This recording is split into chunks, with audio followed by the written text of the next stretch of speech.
Hilchos Sefer Torah Perek Asiri. The laws of the Torah scroll.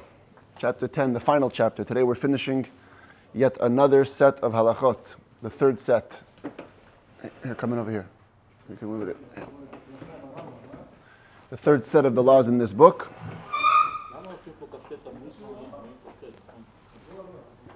And the Rambam begins. First, starting with a summary of everything which we know until now. Halacha Aleph, Nimtzeta Lamed. It turns out that you learn. She'esrim dvarim hein. There are 20 things. She'bechol echad mehen posel Sefer Torah. That any one of them disqualifies a Torah scroll. Ve'im na'asa bo echad mehen. And if one of them was done to a Torah scroll, hareu kechumash min hachumashin shemalamdin bahen atinokot. It turns into like a regular chumash, like a regular book that you use to teach kids in school. Ve'en bo kedushat Sefer Torah ve'en korin bo barabim. It has no holiness of a Torah scroll, and you cannot read with it in public. Ve'elu hein. They are the following. Number one, Aleph im nichtav al or behemat tmeya. The Rambam is going to repeat many things that we learned in chapter 1 when it came to tefillin, because the same thing applies to the Torah. Number one, if it's written on the skin of a non-kosher animal. Bet shenichtav al or behemat tehora she'eino me'ubat. If it was written on the skin of a kosher animal, but the kosher animal's skin wasn't worked. Huh? Gvil is after it's worked. No. After it's me'ubat. This is before. You literally took a skin off the animal and wrote on it, instead of working it, tanning it as you should. Gimel, shehaya me'ubad shelo l'shem sefer Torah. If the skin was worked, but it was worked not with the express intent that you're doing it for a Torah scroll. Daled, shenichtav shelo bimkom ktiva. If you wrote it on the wrong side of the parchment. Al hagvil bimkom basar. If you wrote it on the raw parchment, and you wrote it on the inside, in the place of the flesh, you're supposed to write it on the outside, the place of the hair. Al klaf bimkom se'ar. And if you wrote it on the klaf, which is the outer half, when you split the parchment in two, the outer half is the klaf, but you wrote it on the outer half. You're supposed to write it on the inner half of the outer half when you write it. So how do you know that? If you have to trust. This you have to trust the Sefer. That's why a Sefer has to be completely Yirei Shamayim. Because we're literally relying on his word. If it's a mistake, then it's disqualified. The same almost. Yeah. Can you tell though? Huh? Can you feel it? Today you can feel it? Yeah, I think so. Okay. Even though today they actually shave off both sides of the skin, but if you rub your hand on it, you'll feel one is more hairy, one is more fleshy. Hey, shenichtav mikzato ala gvil or mikzato ala klaf. If you wrote it partially on gvil, unprocessed, the raw parchment, but raw doesn't mean unworked. Raw means like just as it is, the hide with its full thickness, and part of it on the klaf, which is split up parchment. Vav shenichtav al duchsustus. If you wrote it on the inner half, when you split the parchment, you use the inner part. That's called duchsustus. That's disqualified for Torah scroll. Zayin shenichtav below sirtut. If you wrote the Torah scroll without ruling the lines. Chet shenichtav below shachor ha'omed. If you wrote it without using a black ink that stays forever, or stays permanent. You have to be able to erase it, but it has to also have some kind of permanence. Durability, there you go. Tet, shenichtav b'sh'ar l'shonot. If you wrote it in any other language other than Hebrew. Yud, shekatva apikoides. If an apostate Jew wrote the Torah. Okay, yotzebo, mish'ar psulin, or any other person that's disqualified. A guy, a woman, etc. Yud aleph, shekatav ha'azkarot, below kavana. If you wrote Hashem's name without intent. Yud bet, shechiser afilu ot achat. If you're missing even one letter. Yud gimel, shehosif afilu ot achat. Even if you added one letter. Yud daled, shenag'a ot ba'ot. If one letter touches another. Tetvav, shenifseda. Tzurat ot achat, ad shalot tikareh kol ikar. The form of one letter was so lost that it cannot be read anymore. Ot tidmelo ot acheret, or it looks like another letter. Ben bi ikar aktiva, whether this happened when you originally wrote it, let's say you put too much ink and it got rubbed out. Ben benekev, or a hole came later. Ben bekera, or a tear came later. Ben bitishtush, or a fading came later. The point is, if at any point in the Torah's history, one letter gets messed up, you can't use it anymore.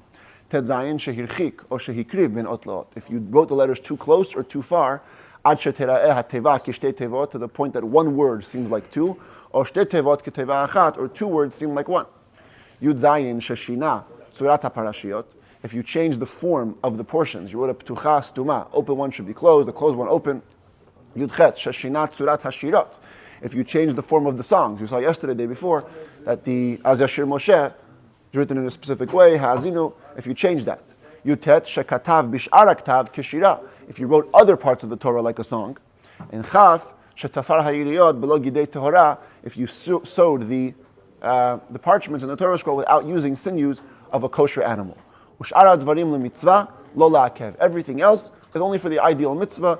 It's not essential to the Torah scroll. Now there is one thing that the Rambam said 3 chapters ago, that if you write Hashem's name half in the line and half out of the column, it's pasul. And the commentaries wonder why the Rambam didn't put it in this list. The Tashbetz, who was a famous commentator, says the Rambam forgot it. Bli safek shchachor rabbeinu. No doubt the Rambam forgot. So the Rebbe says that that's impossible. The Rambam was the ultimate mesudar. He was the ultimate orderly person. He should forget something. So the Rebbe says that you're going to see many times when the Rambam gives these types of summaries, he loves to use round numbers. So he used the number 20 because it's round, and the psul of Hashem's name hanging half in, half out is included in number 19.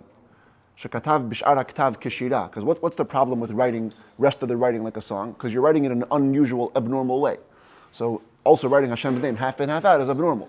The Rambam wanted to use, instead of saying 21, which people could forget easily, you say 20. 20 is a round number. Oh, there's 20 things that are problematic for a Torah, and then you go on. Halacha bet. Now we're going to go on to the laws of kavod Sefer Torah. We're done with how to write it. Now we're talking about how to honor it. Sefer Torah kasher, a kosher Sefer Torah. Nohagin bo kedusha yetera v'kavod gadol. We behave towards it with extra holiness and great honor. V'asur la'adam limkor Sefer Torah afilu ein lo ma yochal. It's forbidden to ever sell a Torah scroll, even if you have nothing what to eat. V'afilu hayu lo sfarim rabim. Even if you have many Torah scrolls in your ark and no food for breakfast, you can't sell the Torah. V'afilu yesh bo likach bo chadash. V'afilu yesh lo likach bo chadash. Even if you're going to have enough when you sell it to buy a new one and to get yourself breakfast. No. Le'olam en mochrin Sefer Torah ela lishnei dvarim. We never sell a Torah scroll only for 2 things. Number 1, sheyilmad Torah bedamav, if you need to learn Torah with the money, or sheyisa isha bedamav, or to marry a woman with the money. The Rebbe says that it could be, even if you already had children from a previous marriage, and now you're marrying a woman for a second time, that she can still have children, you may be able to sell a Sefer Torah just for that too. Even if you already fulfilled the mitzvah of Priya V'Rivya, having children. V'hu shelo yelo davar acher limkor. Even then, it's only if you have nothing else to sell. And the only way to make money to get married or to learn Torah is through selling the Torah, then you're allowed to. Halacha Gimel, Sefer Torah shebala o shenifsal. If a Torah scroll got worn out or became disqualified to the point of it's beyond repair, notnin oto b'kli cheres, you put it in a pottery vessel, v'kovrin oto etzel talmidei chachamim, and you bury it near sages. V'zohi genizato, that's the proper way to bury it. Mitpachot svarim shebalu, if the mitpachot, there's many different translations. Either it means the parochet, the curtain hanging in front of the ark, or it means the coat of the Torah scroll, or it means they used to put a cloth over the bima where you read. A bunch of different translations. That's right. So I didn't have it on the Torah scroll yet. So these could be many different types of mitpachot. If they got worn out, you make them into the shrouds for a person who is just found on the street dead. You don't know who he is, and you bury him. It's called a met mitzvah. You use the mitpachot for his shrouds. That's the way you bury it. By the way, this happened just last month in Yerushalayim. This is a picture. They buried 19 Sifrei Torah that were by the Kotel, Shebalu. And they had a whole tekes like this. I guess, I don't know. This is the Kotel. They had a whole ceremony. They put them all up by the wall.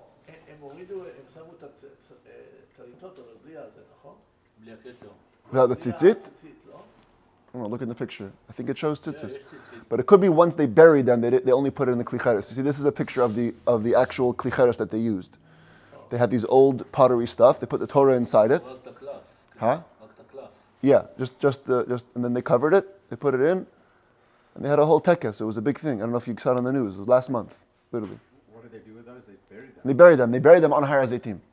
They have a place, right? Because it says Kovrinoto near the sages. You put them near. Not near Chachamim. Huh? I don't know if they chose where the Chachamim were, but they found a good place. But they're Nevi'im there. I mean, there's some very big grave sites in there. Yes. So Yossi, is that the idea that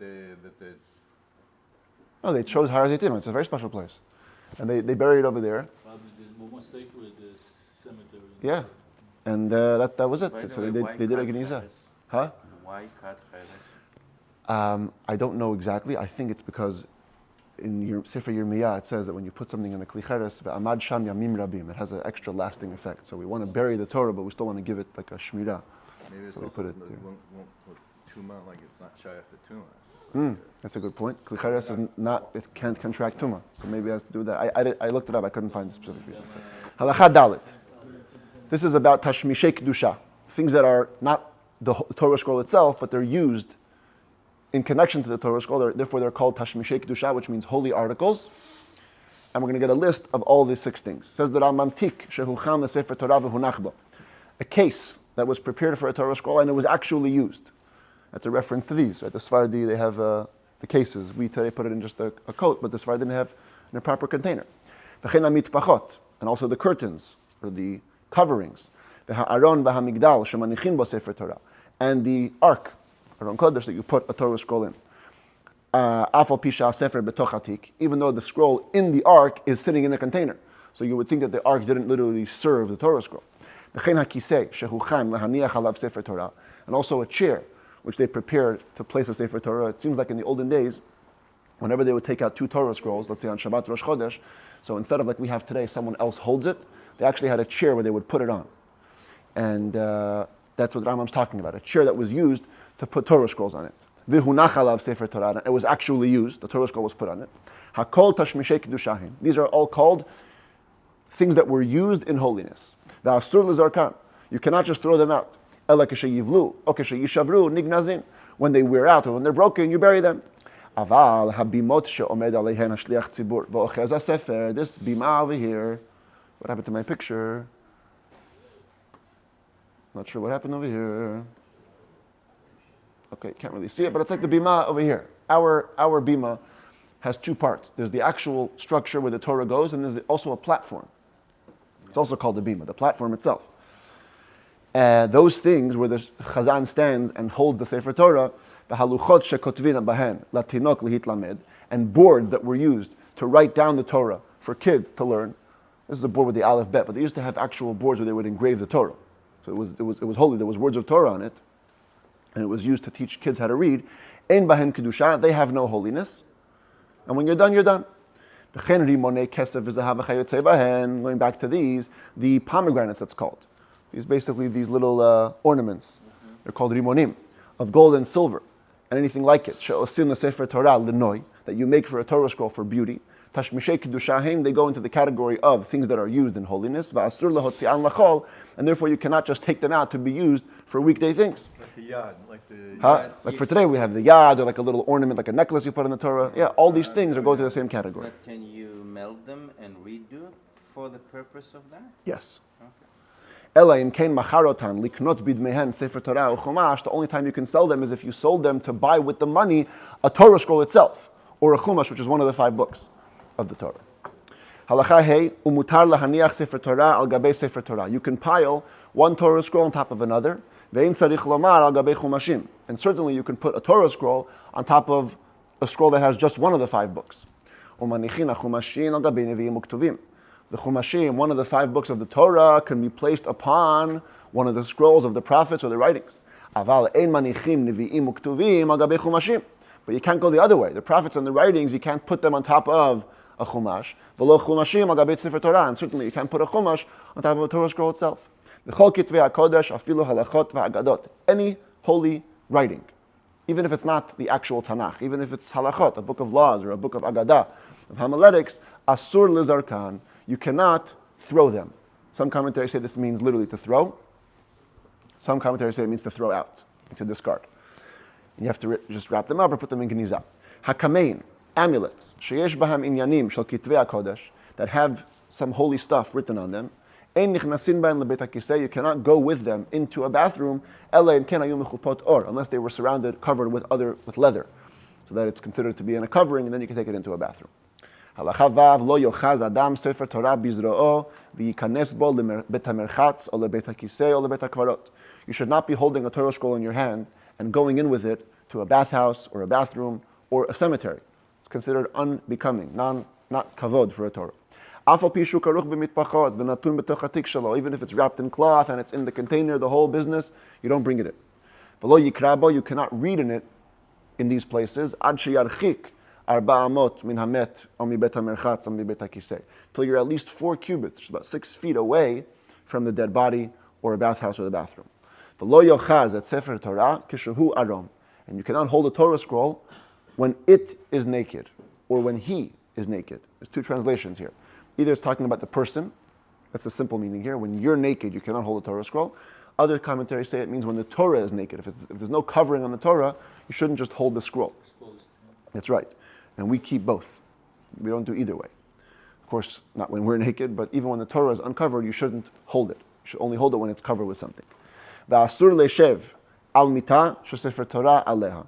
You also cannot sit on a bed that a Torah scroll is sitting on. Can't sit on the same level. Halacha zayin bayit sheyesh bo sefer Torah. If there's a home that has a Torah scroll in it, asur l'shamesh mitato bo ad sheyotzienu. You cannot have marital relations inside there until you take it out. O ad sheyanichenu bikli v'yiten hakli bikli acher sheino mizuman lo. You have to put the Torah into a container, and the first container has to go into a second container that's not usually used for a Torah scroll. Aval im hayam mizuman lo. But if it was a normal container for a Torah scroll, even if it's 10 different containers, one inside the other, they're all considered to be one vessel. But once you put it into an unused container for a Torah scroll, then that's okay. By the way, the Shulchan Aruch says that's also not okay. If you're in the same room as a Torah scroll, you may not have any relations there. It must be in a different room. Take it out. Or you make a partition that's 10 tfachim high, about 40 inches tall, beyond the Sefer Torah. Im lo hayalo bayit acher, if you had no other home. Aval yesh lo bayit acher, but if you have another home, by home it also means room. It doesn't mean another total house. It means it has to be outside of the room. If you're in that room and you have another room, asur l'shamesh ad sheyotzienu, you cannot have relations until you take it out. What about if it's a room with a closet that's part of the room, but the closet is closed? That's okay. It's a mechitza. Yeah. Halacha chet, kol atmein, va'afilu nidot, anybody who is impure, even women that are on their menstrual cycle, va'afilu kuti, and even a kuti who is a Jew who converted questionably, mutar le'achos sefer Torah v'likrot bo, they're allowed to hold a Torah scroll, they're allowed to read it. She'en divrei Torah mekablim tumah, because Torah words do not contract impurity. V'hu shelo yiyu yadav metunafot o meluch lachot betit. But that's provided that your hands are not physically dirty or muddy. You first wash your hands, then you touch the Torah. Halacha tet. Anybody who sees a Torah scroll as it is going, chayav la'amod mipanav. You must stand in front of it. I know we stand up when we open the ark, but technically you don't have to stand when it's open, but when the Torah is moving, then you must stand up. V'yu kol omdim, and everybody should stay standing ad sheyamod zeh shu mehalech bo, until the person who's walking with it stops kishiyagi'enu limkomo, when he reaches the place of the Torah, let's say he reaches the bima, or ad sheyitkaseh me'einehem, or until you can't see him anymore. V'achar kach yiyu mutarin le'shev, and only then they're allowed to sit down. Halacha Yud, says the Rambam, and the Rebbe explains now we're going on to a new section of laws. We're not just talking about honoring the Torah, how the person honors the Torah. Now we're talking about how the Torah has to be honored on its own accord. What's called the chefza, the actual object of the Torah, demands a certain level of honor. Mitzvah liyached l'sefer Torah makom. It's a mitzvah to designate for a Torah scroll a place where it should live. Ulechabdo ulehadro yoter midai. And to honor and to glorify it very much, even more than what's usual. Why? Dvarim shebeluchot habrit hen shebechol sefer v'sefer. In every single Torah, we have the words that are inscribed on the luchot. The same luchot that Hashem used to make a covenant with the Jewish people, those words are in the Torah scroll.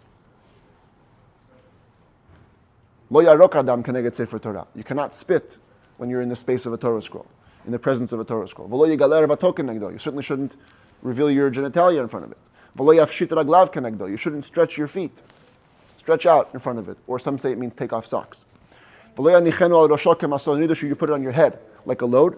V'lo yachazir achorav l'sefer Torah. You shouldn't even turn your back to a Torah scroll. Ela im ken gavoa mimenu asarat tfachim. Unless it was raised beyond you 10 tfachim, about 40 inches, you should always be facing the Torah scroll. Says the Rambam halacha yud aleph hayam halech mimakom lemakom b'sefer Torah imo. What if you had to travel from place to place and the Torah scroll's with you? So now you have to also make it a place. Wherever the Torah is, it has to have a place. Same way when it's in shul, it has to have a place. Even when you're traveling, it has to have a place. And therefore, lo yaniach sefer Torah betoch hasak. You don't just dump the Torah scroll into one of your sacks, and you put it on your donkey that you're traveling with and you ride on it. On it can mean on the donkey, even if it's not under you. You're just riding the donkey and the Torah scroll is just sitting in a suitcase. Only it's only permitted if you're afraid of the thieves. But if there's no fear, you have to actually you put it on your chest, opposite your heart. You hold it here, very preciously, as you ride on the animal and you go. And the Rambam concludes the laws of Sefer Torah with an even more special law. Kol misha yoshev lifnei Sefer Torah. Anybody who is sitting in front of a Torah scroll, and this means, as the Rebbe translates it, he's not reading the Torah, he's not learning the Torah, he's not doing anything connected to a Torah. He's just sitting in front of a Torah. The Torah will affect him, or should affect him, to the point that yeshev bekoved rosh be'ema v'fachad, that he sits there seriously with fear and awe and respect. Why? I get it if you're reading Torah. Torah can affect you. If you're just sitting there, how could a Torah affect you? Shehu ha'ed ha'ne'eman l'chol ba'ei ha'olam. Because it's the witness that testifies, the trustworthy witness for all people in the world, that Hashem chose the Jewish people. Shene'emar v'haya sham b'cha le'ed. It will be there for testimony. You know, in the last halakha it said, Luchot habrit. The Torah is like the covenant. A covenant is something that connects me and you. But that's only there when it's in time of connection. When I'm learning, then I'm connected. I'm doing the Brit. But over here, I'm not learning. I'm just sitting in front of a Torah scroll. So the Brit is not enough to make the honor happen. The honor happens because of the edut, because of the testimony. The Torah testifies that Hashem has an essential connection between every single Jew and himself, even if they're not learning any Torah. And therefore, he will honor it according to his ability. Amru chachamim harishonim, said the sages, if you do this, if you realize that the Torah scroll gives you the essential connection that you have with Hashem, it will actually manifest itself even in your physical body. And therefore the sages said, Kol ha'mechalel et Torah, gufo mechalel habriot, anybody who desecrates the Torah, even his body will be desecrated by people. V'chol ha'mechabed et Torah, on the other hand, if you honor the Torah, gufo, even your body, mechubad al habriot, will be honored by the people, because your body is the testimony that Hashem chose the Jewish people. Hashem chose our souls, but mainly He chose our body, as it says in Tanya. And therefore honoring the Torah brings honor to your body. And the Rebbe also said there's a lesson here that if you think that honoring Torah will damage your parnasa, damage your body, you should know no. Even the Goyim understand that if a Jew respects the Torah and honors the Torah, they're going to honor him too. Blessed is the merciful one who helped us. Mazal Tov for finishing Hilchot Tefillin, Mezuzah, Sefer Torah.